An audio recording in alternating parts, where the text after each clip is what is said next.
Rob, a beautiful day here at home, very reminiscent of the day you joined us back in January. Almost a year now since you joined the club. How have you found it?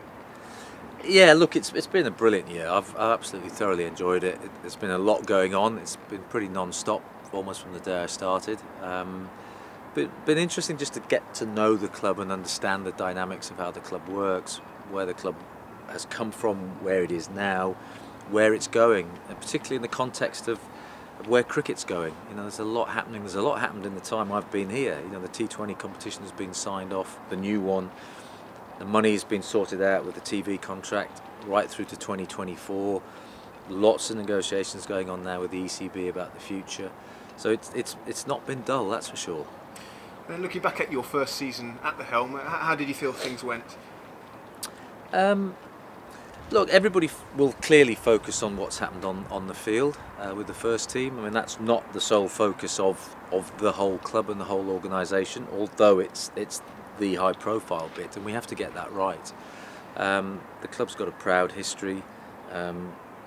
We have to show ambition. We want to be successful. Nobody wants to win more than I do. We need to win trophies, and we need to get some silverware back in. It's been, 2009 since the last one. So I think overall we'd probably say that it's been a bit frustrating. Some bits have been very good, and other bits have not been so good. So there's been an inconsistency there on the field, which we have to try and look to sort out going forward. And following the end of the season, obviously there's been the annual end of season review. Mark Davis and Chris Nash have departed. There's also been a flurry of contract signings, extensions and re-signings. With all that in mind, where do you feel the first team is currently at? I honestly think that we're in a pretty good place. Look, the focus and the media will always be on the coach and Chris leaving, but we've just got to move forward. Those things have happened and decisions have been taken, and we've just got to look at the future. We've extended 12 players' contracts, 8 have come through the academy. We've extended Luke Wells, Chris Jordan, Luke Wright, obviously Joffre, George Garton. Just today we've extended for that right through to 2020. So we need some stability. We're looking to create that over the next 2 or 3 years because we need to build a team. And if maybe that was the thing that stood out a little bit this year, was we just weren't quite tight enough as a unit. And you mentioned eight of the 12 players to have recently signed are products of our academy system, and you've mentioned as I previously to continue building a squad of Sussex raised players. Just how important is that, and will it be in the future to have homegrown players in the first team? Well, it's not only important; it's the only way you can go. So, great credit to what's gone on in the academy over the last 5 years, because if that work wasn't any good in the last 5 years, we wouldn't have these young players coming through, and we'd now be scrambling around trying to find players. There is a real core of talented youngsters there.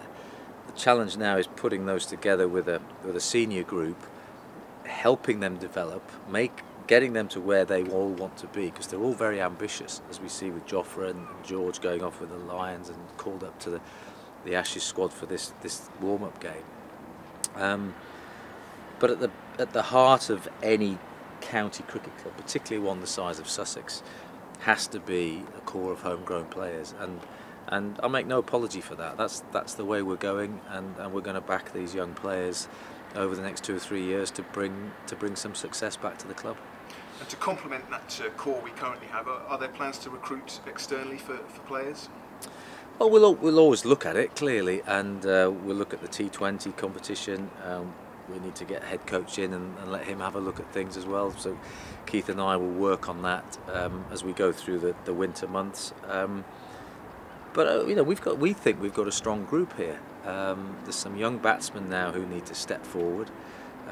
We need our senior batsmen to just add a few more runs. We need a couple more to go with Stian and Luke and get 1,000 runs, and then that'll give more confidence for the young batsmen to settle in. The bowlers have sort of taken massive strides forward, and I think with Stian and David having their first season of county cricket settling in, there's a good balance there. And talking of recruitment, obviously vacant head coach position at the moment. Can you tell us a bit about the process to recruit for that role? Well, it's been really interesting actually, given sort of the fact that since the decision was taken and Mark moved on, there's been a lot of interest shown from all over the place. I'm not going to go into the sort of detail of where we're at. There's no time pressure. We need to get this right. It's a big decision. The club have not made a sort of many coaching appointments in the last 20 years with the sort of stability around Mark Robinson. So, you know, it's important to take our time, get it right. We'll be judged clearly on how well that head coach does, and that's the same with all head coach appointments. But you know, hopefully we will get it right, and we'll get the right guy in to take this club forward. And away from the men's setup, one of the most exciting days at the First Central County Ground last year was Kia Super League Finals Day, a brilliant event here. Is that something we'll be looking to bring back to Hove next year? What are the plans for women's cricket as a whole in the county? Yeah, well, we'd certainly love to, clearly. I mean, it was a great day, wasn't it? It was a fantastic day's cricket, the weather was great, and we want to be very much part of the women's game. And so historically, we have hosted test matches. We'd like to do that again. We'd like to host the Kia Super League Finals Day. We'd like to host a Vipers game here. Obviously, we're working closely with Hampshire on that, with a lot of our Sussex girls playing the Super League with the Vipers. We're also working very closely with the Aldridge Backer Academy, and we're very grateful for all the support we get from Sir Rod Aldridge. There's a phenomenal facility which is effectively now the home of Sussex women's cricket up at the Backer Academy. So we're doing a lot in the girls and the women's game, and we will continue to do that. It's been a big part of Sussex cricket, and we'll continue to build on that. And then finally, just looking ahead with the wider organisation in mind, you've mentioned previously the new 4-year strategy for the club. What can you tell us about that? Yeah, look, it's something we've talked about all year, really. Cricket's in quite a fast-moving environment at the moment, so what we're trying to do is set out a vision for what is important to us over the next 3 or 4 years, probably 4 years.